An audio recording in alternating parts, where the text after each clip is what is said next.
Good morning, students. Welcome to you on my YouTube channel. I hope all of you are well. My dear students, I am going to discuss a new topic in physics named human eyes. यानी हम आज बात करने जा रहे हैं मानव नेत्र के बारे में और फिर बात करेंगे मानव नेत्र की बनावटों के बारे में और फिर अंत में हम आगे बढ़ते हुए बात करेंगे कि नेत्र किस तरह से काम करते हैं और फिर हम मानव नेत्र के दृष्टि दोषों की तरफ बढ़ेंगे।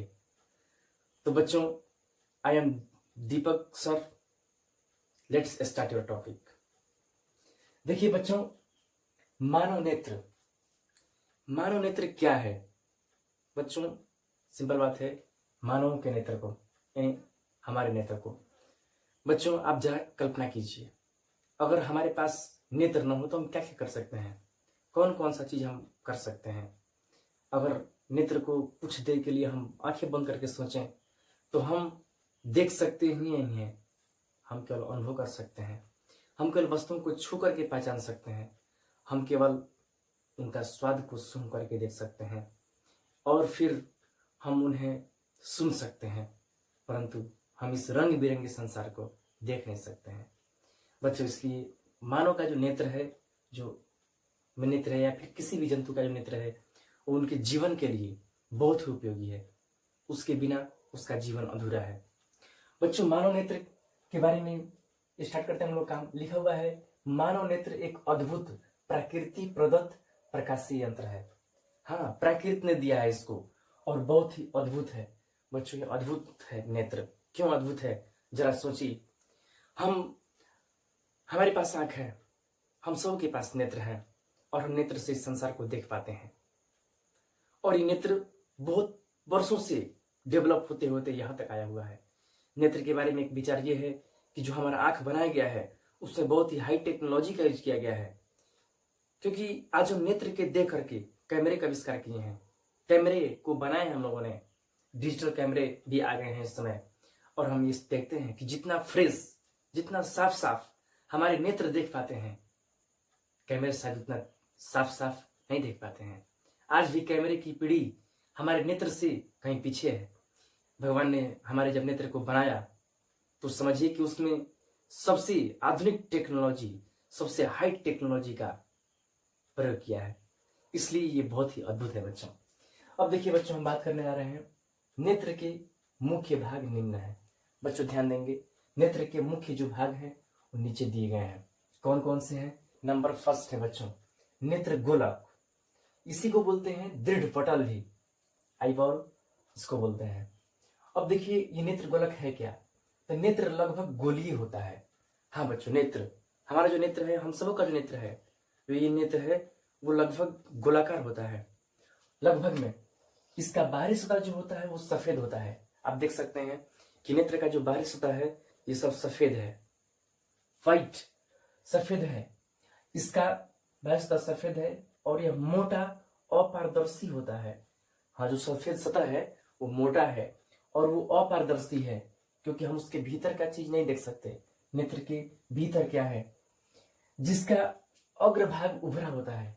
हाँ बच्चों, जो हमारा नेत्र है उसका जो अगला हिस्सा है वो थोड़ा बाहर की तरफ है, उभरा हुआ होता है। नेत्र गोलक का व्यास लगभग 2.5 सेमी होता है। जो नेत्र गोलक है उसका जो व्यास है वो लगभग कितना है? तो 2.5 सेमी। देखिए बच्चों, हम एक चित्र के माध्यम से आपको समझाना चाहते हैं कि नेत्र गोलक और ये इसका जो व्यास है या फिर जो भी इसके अंदर सिस्टम्स हैं, डेवलप हैं, वो किस तरह से हैं। जरा ध्यान से आप देखिएगा। नेत्र गोलक कुछ इस तरह से हमारा नेत्र डेवलप है। ये लगभग गोलाकार की आकृति में है, लगभग में गोलाकार है, थोड़ा समझिएगा, इस तरह से है। और आगे की तरफ जो है थोड़ा सा अधिक वक्र है, इस तरह से है। ये जो इसका अगला हिस्सा है नेत्र का वो कुछ वक्र है और बाहर की ओर है, उभरा हुआ हिस्सा है। ये जो इसका अगला हिस्सा है वो थोड़ा सा उभरा हुआ है बच्चों। और यही सतह जो है वो सफेद है। हम लोग बाहर से नेत्र को देखेंगे तो सफेद दिखेगा और मोटी चमड़ी का बना हुआ दिखेगा। साथ ही साथ ये अपारदर्शी है, यानी इसके भीतर नहीं देख सकते हम लोग। तो इस तरह से है ये। अब देखिए दूसरा पॉइंट की हम बात करते हैं, स्वच्छ मंडल या कॉर्निया। कॉर्निया को बोलते हैं स्वच्छ मंडल भी, यहां अंग्रेजी में लिखा हुआ है। तो देखिए कॉर्निया किसे बोलते हैं, नेत्र गोलक के उभरे हुए अग्र भाग को कॉर्निया कहते हैं। देखिए ये नेत्र गोलक है, ये नेत्र गोलक है, ये जो है हमारा नेत्र गोलक है, और नेत्र गोलक के अग्रभाग को यानी इस हिस्सा को कॉर्निया कहते हैं, इस हिस्सा को कॉर्निया कहते हैं बच्चों। थोड़ा समझने की बात है बच्चों, ध्यान दीजिएगा इसको, ये बहुत ही इंपॉर्टेंट टॉपिक है। आपको 10th से तो शुरू होता है और ये 12th में भी इसको पढ़ना होता है। तो आप अगर एक बार ध्यान से और पढ़ लेते हैं तो हमेशा ये काम रहेगा आपके लिए, और खास करके हमारे नेत्र स्वयं के बारे में है, इसलिए बहुत जरूरी है जानना, हम सबों को जानना जरूरी है। तो देखिए कॉर्निया क्या है, कॉर्निया ये बच्चों उभरा हुआ हिस्सा है।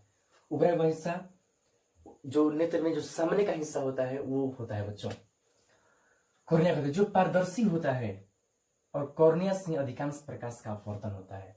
ये जो हिस्सा है पारदर्शी है, आप बात समझिए। हम अपने नेत्रों को ध्यानपूर्वक देखेंगे तो जो ये जो सबसे इधर का हिस्सा है बाहर का, वो जो है वो पारदर्शी है बच्चों, उसके भीतर की चीजें दिख सकती हैं, यानी कि उसके भीतर का परत दिख सकता है। हम एकदम भीतर देख सकते हैं ये बात हम नहीं कर रहे हैं, उसके भीतर के परत को देखा जा सकता है बच्चों। तो कॉर्निया जो होता है वो एक तरह से पारदर्शी होता है।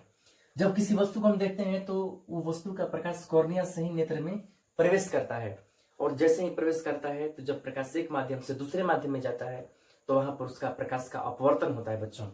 तो अधिकांश भाग का अपवर्तन यहीं पर होता है बच्चों। ये काफी फ्रेश होता है और कभी कभी इसी में प्रॉब्लम उत्पन्न होती है। कॉर्निया कभी कभी किसी किसी का आंख दुधिया हो जाता है, दुधिया कलर का, तो कहाँ होता है वो कॉर्निया में होता है। कॉर्निया ही खराब होता है। जब कॉर्निया खराब होता है किसी व्यक्ति का तो उसके कॉर्निया को काट करके हटा दिया जाता है, और वैसा ही कॉर्निया दूसरे से यानी नेत्रदान के माध्यम से प्राप्त कॉर्निया को फिट कर दिया जाता है बच्चों। अब देखिए हम बात करते हैं आगे आपसे, ये हुआ इसका कॉर्निया।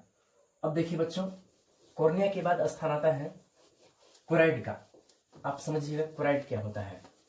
देखिए कोराइड, कोराइड के तो श्वेत पटल यानी कि नेत्र गोलक के नीचे, यानी ये जो श्वेत पटल है नेत्र गोलक है, इसके नीचे क्या होता है, गहरे भूरे रंग की झिल्ली को कोराइड कहते हैं। इसके नीचे एक और झिल्ली होती है भूरे रंग की, एकदम गहरा भूरा रंग, या फिर कहीं कहीं पर ये मतलब कहीं कहीं पर ये काले रंग के भी मिलते हैं। इसके भीतर में एक और परत होता है काले रंग का, और इसी का नाम है कॉर्निया बच्चों, इसी का नाम है कॉर्निया, कोराइड नाम है इसका। और ये करता क्या है, तो यह नेत्र के भीतर प्रकाश को अवशोषित करता है। मान लीजिए कि यहां से हम किसी वस्तु को देखेंगे तो यहां से प्रकाश भीतर जाएगा, यहाँ पर रेटिना होता है उस पर पड़ेगा, कहीं फिर से वो टकरा करके इधर उधर न जाए। ऐसे जाने से क्या होगा कि वहां से फिर टकरा के लौटेगा, तो बार बार परावर्तन होने से एक ही वस्तु कई बार दिखेंगी। इस वजह से क्या होगा कि भ्रम उत्पन्न हो जाएगा कि हम कई वस्तुओं को देख रहे हैं एक ही साथ। इसलिए करता क्या है कि आंतरिक परावर्तन को नष्ट करता है। यहाँ पर परावर्तन होगा भी तो उसको नष्ट करेगा। कैसे नष्ट करेगा, क्योंकि वो भूरे रंग का है, भूरे या फिर कहीं कहीं पर काले रंग का भी होता है। इससे फायदा क्या हुआ, तो काला रंग किसी प्रकाश को अवशोषित कर लेता है। अक्सर आपने देखा होगा कि काला रंग जो होता है वो प्रकाश को अवशोषित कर लेता है, लगभग सभी प्रकाश को, जबकि व्हाइट रंग जो होता है वो लगभग सभी प्रकाश को परावर्तित करता है बच्चों।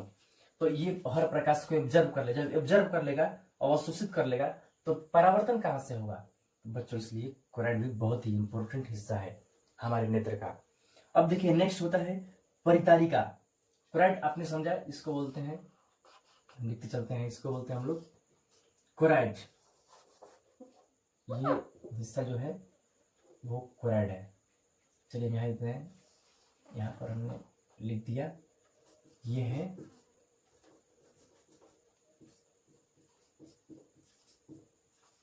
कोराइड। अब देखिए बच्चों परितारिका, कॉर्निया के पीछे एक रंगीन अपारदर्शी झिल्ली होता है। बच्चों ध्यान दीजिए, कॉर्निया के पीछे में एक अपारदर्शी रंगीन झिल्ली होता है।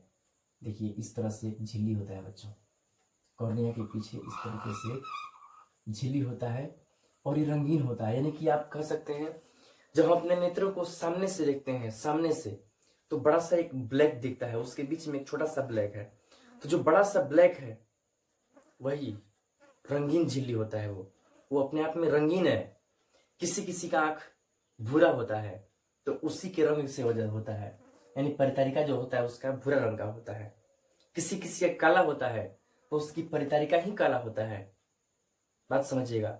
और किसी किसी का हम लोगों ने देखा है कि नीला होता है, जैसे कि ऐश्वर्या राय जो है उनकी जो आंखें हैं वो नीली हैं, यानी उनका जो आइरिस है, जो परितारिका यानी आइरिस है, वही जो है वो नीला है। देखिए बच्चों नेक्स्ट हम बात करते हैं इसमें रंगीन अपारदर्शी झिल्ली। ये भी अपारदर्शी होता है, इसमें से भी प्रकाश पार नहीं कर सकता। किसमें से? तो ये परितारिका, जिसका हम नाम लिखते चलते हैं, ये है बच्चों परितारिका। ध्यान दीजिएगा बच्चों, ये एग्जाम में आता है चित्र बनाने को और नाम लिखने को, तो आप अभी से क्लियर हो जाइए। ये है इसका परितारिका। तो ये अपारदर्शी झिल्ली होता है, रंगीन तो है ही, जिसे कहते हैं जो पुतली के साइज को नियंत्रित करता है। हाँ, पुतली के साइज को। अब पुतली क्या है आगे देखते हैं, फिर हम उसको डिस्कस करेंगे। देखिए लिखा पुतली, पुतली या नेत्र तारा। तो क्या है, परितारिका के मध्य में एक छिद्र होता है।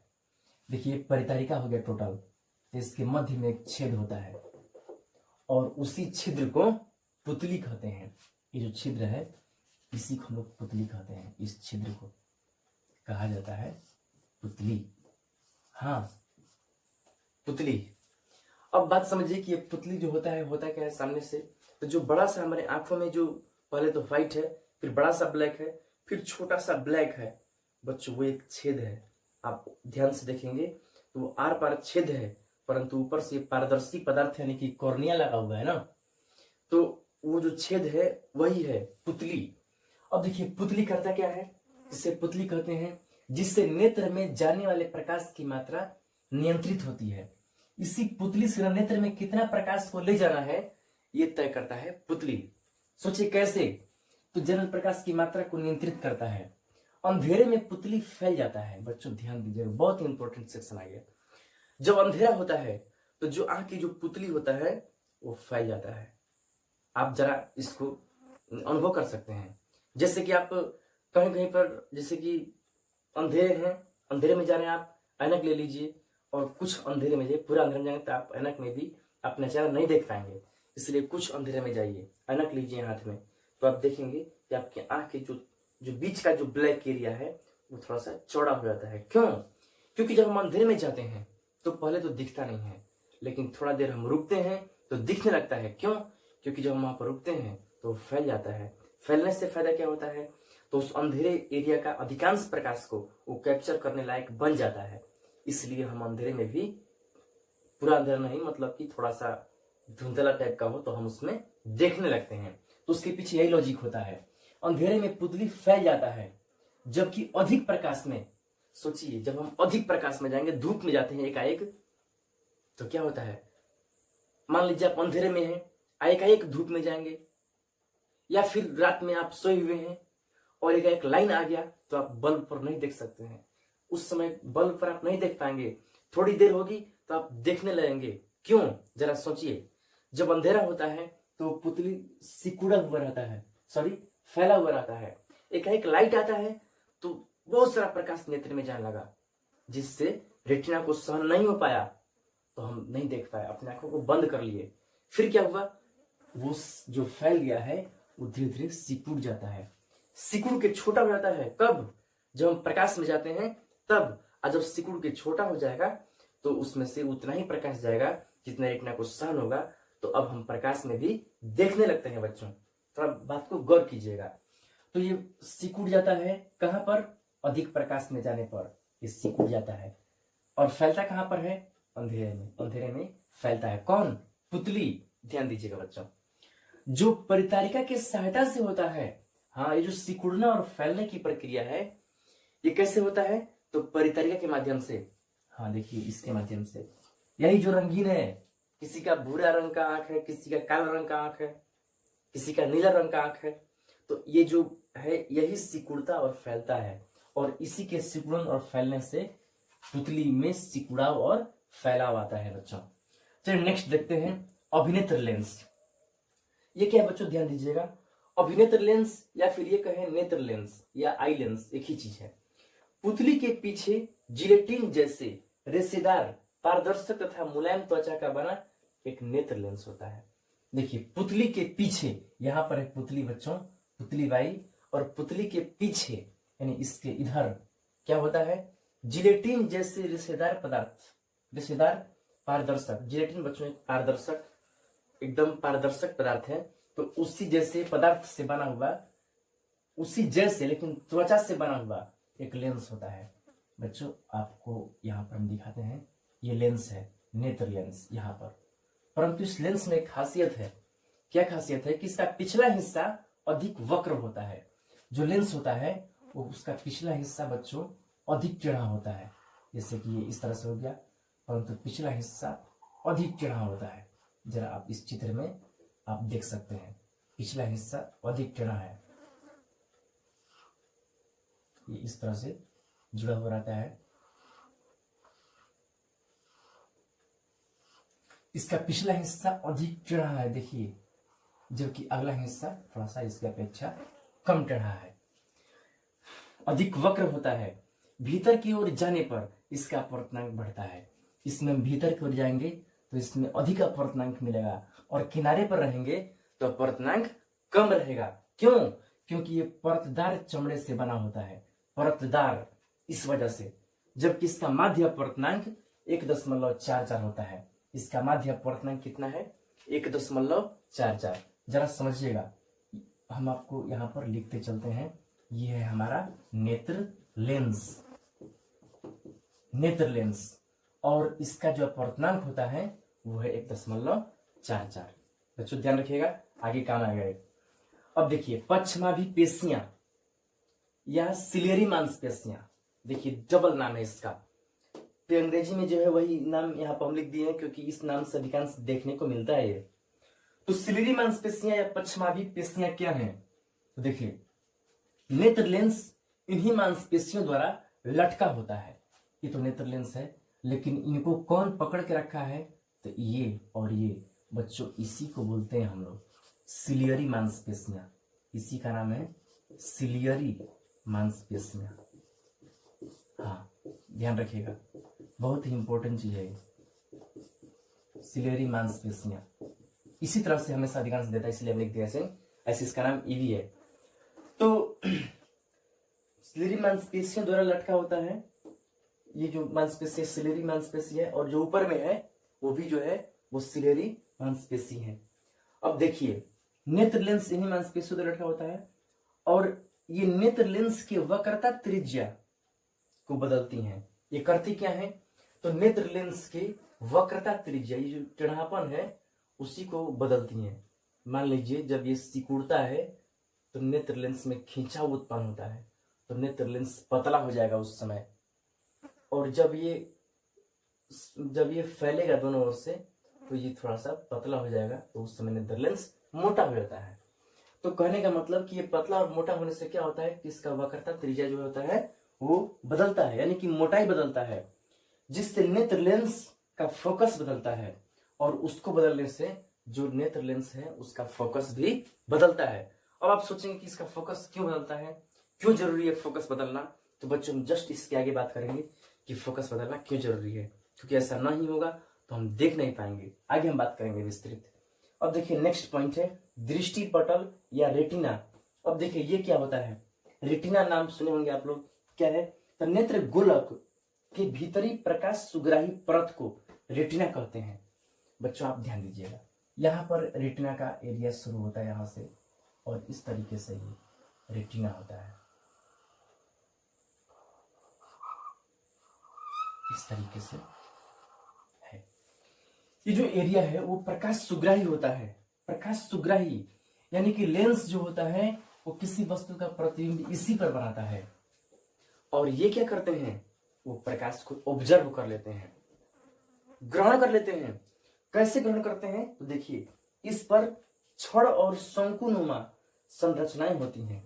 हाँ, इसके ऊपर छड़ और फिर शंकु, फिर छड़ फिर शंकु। बच्चों, इस तरह से रचनाएं होती हैं। छड़ और शंकु जैसी बहुत ही महीन पेशियों से बना हुआ, महीन कोशिकाओं से बना हुआ ये सब होता है, रेशम होते हैं। इसके ऊपर में ऐसी कंस्ट्रक्शन इसके ऊपर, यानी कि ये है क्या? तो बच्चों, ये है रेटिना। इसका नाम है रेटिना।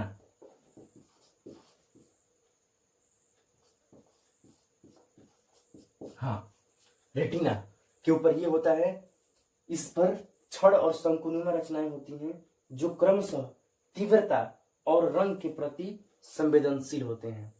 हाँ, यानी कि तीव्रता को कौन कंट्रोल करता है? तो छड़। जो छड़नुमा रचनाएं हैं वो तीव्रता को, यानी चमक को, प्रकाश चमकदार है या डिम है, उसको एब्जर्व करता है छड़। और जो शंकुनुमा रचना है, ये रचनाएं ये क्या करती हैं? ते रंग के प्रति संवेदनशील होते हैं, रंग के प्रति। यानी कि रंग जो दिखता है वो शंकुओं की वजह से दिखता है, और जो प्रकाश की मात्रा दिखती है कि अधिक प्रकाश है कि कम प्रकाश है, ये किसके वजह से दिखता है?